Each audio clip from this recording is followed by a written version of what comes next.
সালামু আলাইকুম। কেমন আছেন? আশা করি সকলে অনেক ভালো আছেন। সুপ্রিয় শিক্ষার্থী, আমার চ্যানেলে আসার জন্য আপনাদেরকে অনেক স্বাগতম। প্রিয় শিক্ষার্থী, আজকে আমরা মাইক্রোসফট এক্সেলের হোম মেনুর আন্ডারে স্টাইলিং গ্রুপের কন্ডিশনাল ফরম্যাটিংয়ের ডাটা বার এবং কালার স্কেল সম্পর্কে বিস্তারিত আলোচনা করব। এর আগে আমরা শর্ট এবং ফিল্টার নিয়ে আলোচনা করেছিলাম। চলুন আজকে আমরা ডাটা বার এবং কালার স্কেল সম্পর্কে মাত্র কয়েক মিনিটে বিস্তারিত আলোচনা করি। আমি আগে থেকে একটি ফাইল কাল্পনিক ডাটা লিখে রেখেছি ভিডিও সংক্ষিপ্ত করার জন্য। ঠিক আমরা এরকম বা এর থেকে ভালো আমরা একটি ডাটা তৈরি করব। আপনারা এখানে খেয়াল করেন, এখানে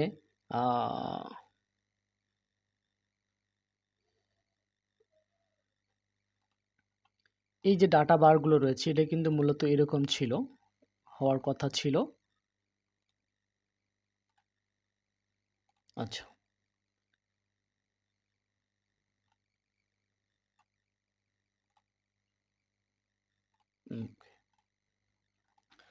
মূলত এরকম।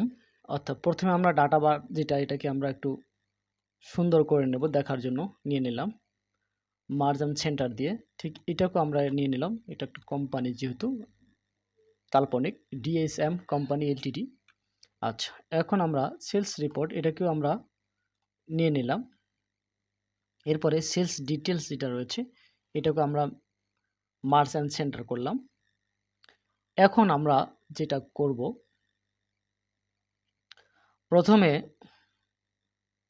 আমরা এই যে সিরিয়াল নাম্বারটা এটাকে আমরা আরেকটু সুন্দর করে নেব, মাঝখানে নেব যাতে করে সুন্দর হয়। এ নিয়ে নিলাম, সেন্টার করে নিলাম।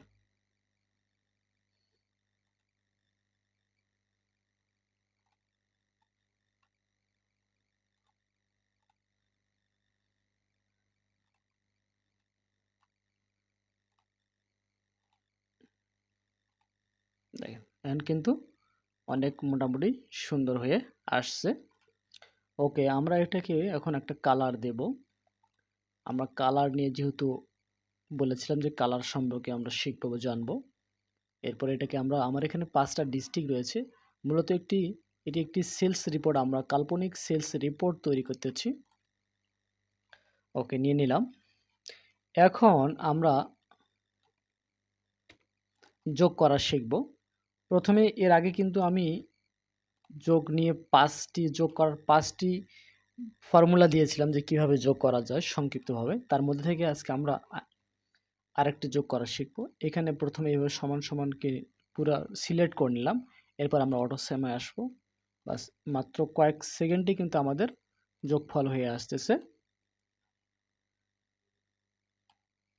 অটো সাম দিয়ে দিলাম। এরপরে নীলফামারী দিয়ে দিলাম, সরি লালমনিরহাট, এরপরে নীলফামারী। হ্যাঁ, আচ্ছা, এখন আমরা এটাকে একটা কালার দিয়ে দেব। কালার দিয়ে দিলাম।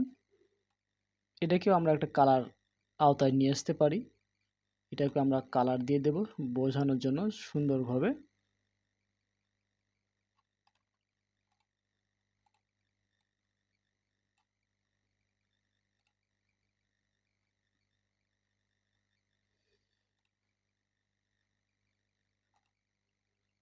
অথবা আমরা নো কালার করতে পারি।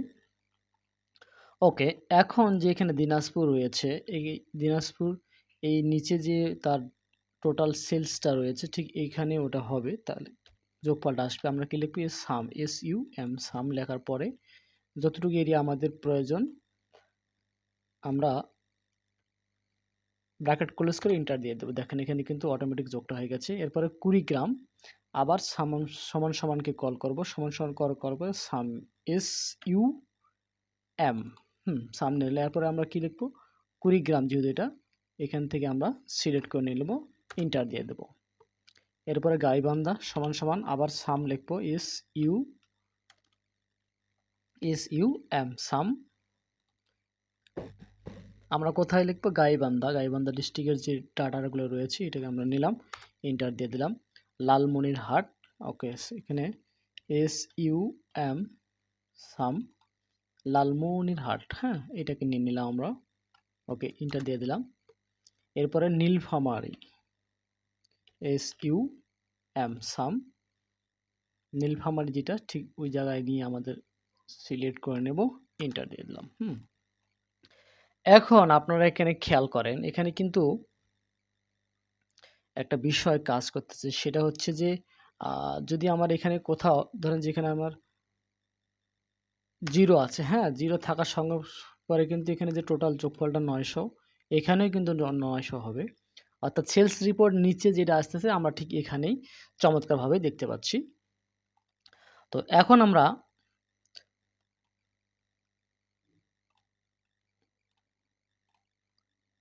এটাকে আমরা একটু কালার দিয়ে নেব, কালার দিয়ে নিলাম। ঠিক এই পাঁচটাকেও আমরা একটা কালার দিয়ে দেব, যেহেতু কালার সম্পর্কেও আজকে আমরা আলোচনা করতেছি। ওকে, আমরা কালার দিলাম না, কালার ছাড়া রাখলাম। এখন আমরা ডাটা বার নিয়ে আলোচনা করব। ধরেন যে এখানে 5000 আছে, বা দিয়ে দিলাম, এখানে কিন্তু 5000, এখানে 100। ওকে, আমরা ফন্টগুলোকে একটু ছোট করে নেব। আচ্ছা, এখানে যদি আমি 7000 লিখি, এখন লেখার সঙ্গে সঙ্গে কিন্তু আমার এখানে অটোমেটিক কিন্তু চেঞ্জ হয়ে যাচ্ছে, যে তার টোটাল যে সেলস রিপোর্টটা সেটা কিন্তু এখানে অটোমেটিক চেঞ্জ হয়ে যাচ্ছে। আবার এখানে যদি আমি 8860 দিলাম, এখানে কিন্তু অটোমেটিক কিন্তু চেঞ্জ হয়ে আসতেছে, এবং নিচেও আসছে, দেখেন নিচে কিন্তু 21260, এখানে কিন্তু 21260। ওকে, এখন আমরা এটাকে এইভাবে সিলেক্ট করে নেব। সিলেক্ট করে নেওয়ার পরে কন্ডিশনাল ফরম্যাটিংয়ের আন্ডারে ডাটা বার যে অপশনটা রয়েছে, ঠিক এখানে আমরা ক্লিক করব। অর্থাৎ ক্লিক করার সঙ্গে সঙ্গে খুব সহজেই কিন্তু আমরা দেখতে পাবো যে আসলে কোন সেলটা সব থেকে বেশি হয়েছে, কোন পণ্যর বা পণ্যটি সবথেকে বেশি হয়েছে। যেমন এখানে 100, এখানে কিন্তু ছোট্ট আকারে রং কালার হয়েছে। এখানে 5000 থেকে কিন্তু 7000 যেটা সেটা কিন্তু আরেকটু কালারটা বেশি হয়েছে, এবং 8000টা কিন্তু আরও হয়েছে। এখন যদি আমরা এখানে 9000 লিখি, তাহলে কিন্তু এর কালারের সংখ্যাটা কিন্তু আরেকটু বেশি হয়ে যাবে। এবং দেখেন এখানে কিন্তু যে বিভিন্ন যে রয়েছে, computer, laptop, printer, paper, file, এরপর printer, pen stand, table lamp, paper clip, এই যে বিভিন্ন নাম রয়েছে, নামগুলো অর্থাৎ কে কতটুকু সেলস করেছে সেটা কিন্তু এখানে সহজে কালার আকারে শো হচ্ছে। এটাকে আমরা একটি একটি করেও নিতে পারি।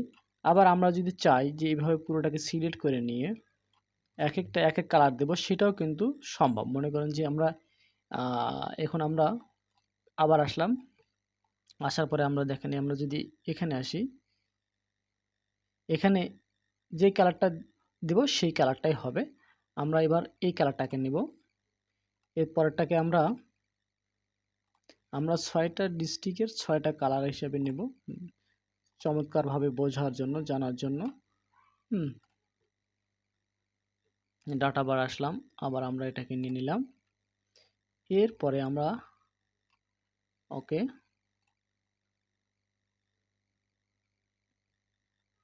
নিয়ে নিলাম। হ্যাঁ, অর্থাৎ আপনারা এখানে খেয়াল করেন, এখানে কিন্তু লালমনিরহাট যে পুরোটাই কিন্তু কালারগুলো সব সেম হচ্ছে। সেম হওয়ার কারণ হচ্ছে ডাটা বারের আন্ডারে যে আমরা আসলাম, আসার পরে ডাটা বার এখানে আসার অর্থ যে আমরা সিলেক্ট করার পর দেখতেছি সবগুলো কিন্তু এক হচ্ছে। কারণ কি, তার সেলসটা কিন্তু সবগুলোই এক আছে। আবার যদি আমরা এখানে এই 100 জায়গায় যদি 200 লিখি, তাহলে কিন্তু এটা কিন্তু একটু বেশি হয়, দেখেন বড় হয়ে যাচ্ছে। সেমভাবে এখন যদি আমি এখানে 300 লিখি, তাহলে কিন্তু আরও বড় হবে। আবার এখানে কিন্তু সবগুলো এখানে কিন্তু 400 বড় হয়ে গেছে, এখানে কিন্তু 100 আছে। এখানে যদি আমি 700 লিখি, হ্যাঁ 700 লিখলাম, দেখেন এটা কিন্তু অটোমেটিক কালারগুলো চেঞ্জ হয়ে যাচ্ছে। এটা ছিল এটা ছিল ডাটা বারের আলোচনা। এখন আমরা ঠিক নিচের যে যোগফলটা রয়েছে এতটুকুর মধ্যে আমরা শিখব যে কালার স্কেলটা কি। ধরেন যে আমি এই কালারটাকে নিলাম, এটা মূলত একটা শেডের মতো, অর্থাৎ সবথেকে যেই সেলটা বেশি হয়েছে সেটা গ্রিন কালার হবে, এই কালার হয়েছে। ধরেন যেখানে প্রথমে 1300 1900 প্রথমে কিন্তু এই কালারটাকে নেওয়া হয়েছে, অর্থাৎ এই 1900 যেটা সেটা সবথেকে বেশি, তারপর এটা কম, তারপর এটা 1000, 1000টা কম, তারপরে এটা। এখন যদি আমি এখানে কোনো এক জায়গায় সেলসটাকে 0 করে দেই, অর্থাৎ কমে দেই, তাহলে এই কালারটা কিন্তু আরেকটু নরমাল হয়ে গেছে। এটাকে আমরা একটু কালার করে নিয়ে নিলাম বোঝার জন্য।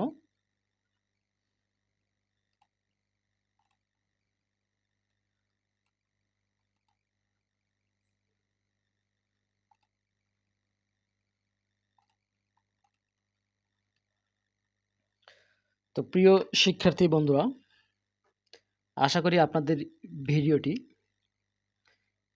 সেলস রিপোর্টের ক্ষেত্রে, বিভিন্ন ডকুমেন্টসের ক্ষেত্রে আপনাদের অনেক অনেক উপকার আসবে। এরকম সুন্দর সুন্দর ভিডিও পেতে অবশ্যই ফলো দিয়ে রাখুন আমার ইউটিউব চ্যানেল এবং ফেসবুক আইডিতে। নিজে শিখুন এবং অন্যকে শেখার সুযোগ করে দিন আপনার একটি শেয়ারের মাধ্যমে।